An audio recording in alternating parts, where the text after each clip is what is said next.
Assalamualaikum warahmatullahi wabarakatuh. Isu pemilihan kepala daerah oleh DPRD sebenarnya bukan hal yang baru. Tahun 2013 atau 2014, DPRD pernah memutuskan kepala daerah itu dipilih oleh DPRD dan sudah diputuskan oleh paripurna bersama dengan pemerintah. Tetapi setelah diundangkan, Presiden SBY langsung mengeluarkan putusan Perpu untuk membatalkan undang-undang itu dengan alasan bahwa ini tidak sesuai dengan tuntutan rakyat yang ingin demokrasi pemilihan kepala daerah itu dilakukan secara langsung oleh rakyat.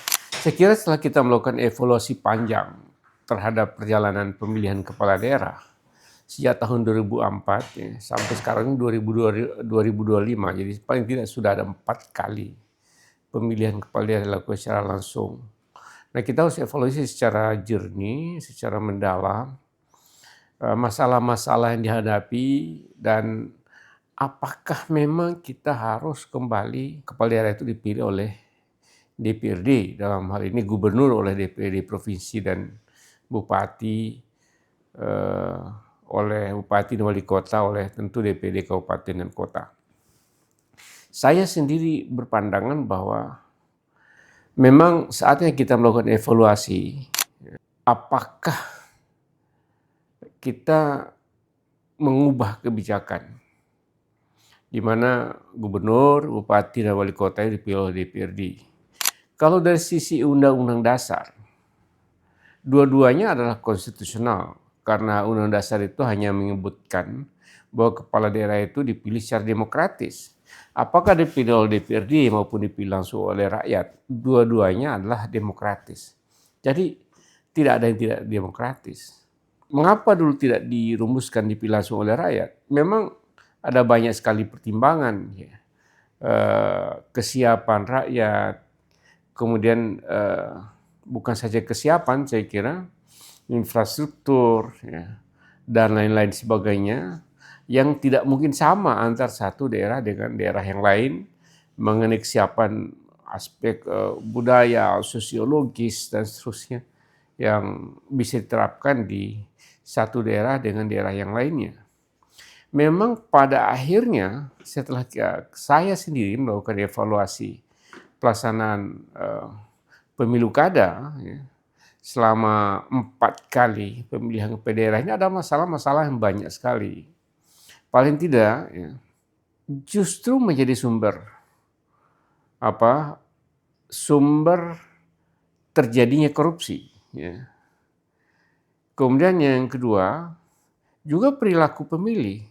Perilaku pemilih tidak menjadi rasional, ya, khususnya untuk sebagian daerah di Indonesia. Mungkin daerah-daerah tertentu iya, tapi sebagian besar daerah di Indonesia itu menunjukkan bahwa perilaku pemilih dengan dipilih langsung oleh rakyat itu bukan berarti rasional. Yang idealnya memang kepala daerah itu atau pemimpin daerah itu dipilih secara langsung itu dengan pertimbangan rasional sehingga terpilih kepala daerah yang juga ideal.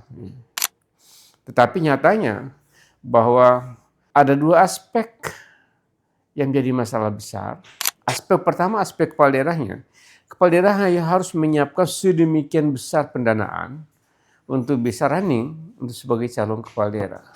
Tentu belanja partai politik, itu faktanya. Kemudian yang kedua adalah tentu biaya pemilihan itu. Mereka harus membiayai saksi sendiri, membiayai tim kampanye, bahkan yang lebih fatal lagi juga money politik terhadap rakyat. Jadi ini pemilunya menjadi sangat besar sekali biayanya.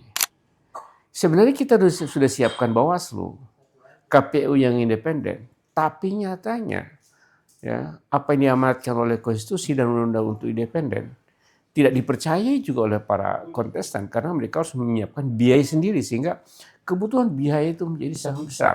Nah, akibat kebutuhan biaya sangat besar inilah akibatnya banyak sekali kepala daerah yang harus terperangkap dalam kasus korupsi. Karena bagaimanapun juga dengan biaya besar itu, bagaimana pengembaliannya? Itu menjadi persoalan tersendiri sehingga jual beli kebijakan bisa terjadi.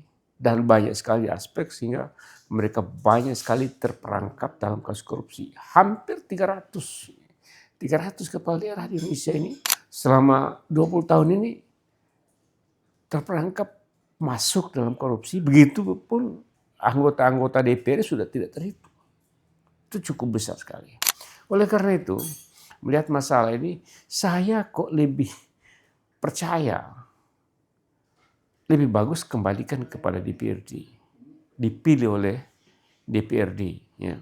Itu akan lebih banyak manfaatnya daripada mudaratnya. Karena pada akhirnya adalah kepala daerah dipilih dalam rangka untuk mendapatkan kepala daerah yang lebih baik, yang lebih berkualitas, kemudian meningkatkan kesejahteraan rakyat. Kemudian rakyat sudah diberi ruang untuk memilih dengan demokratis. Jadi bagi saya tidak ada yang dilanggar. Apakah dari aspek demokrasi maupun aspek-aspek lainnya dari aspek konstitusi ketika kita kembali untuk mengubah kebijakan ini, kepala daerah itu dipilih oleh DPRD. Saya sangat setuju. Silakan kita ambil kebijakan bahwa itu adalah ruang terbuka atau open legal policy yang diberikan oleh konstitusi, sama-sama demokratisnya. Dipilih langsung, dipilih melalui lembaga perwakilan, sama-sama demokratisnya menurut konstitusi.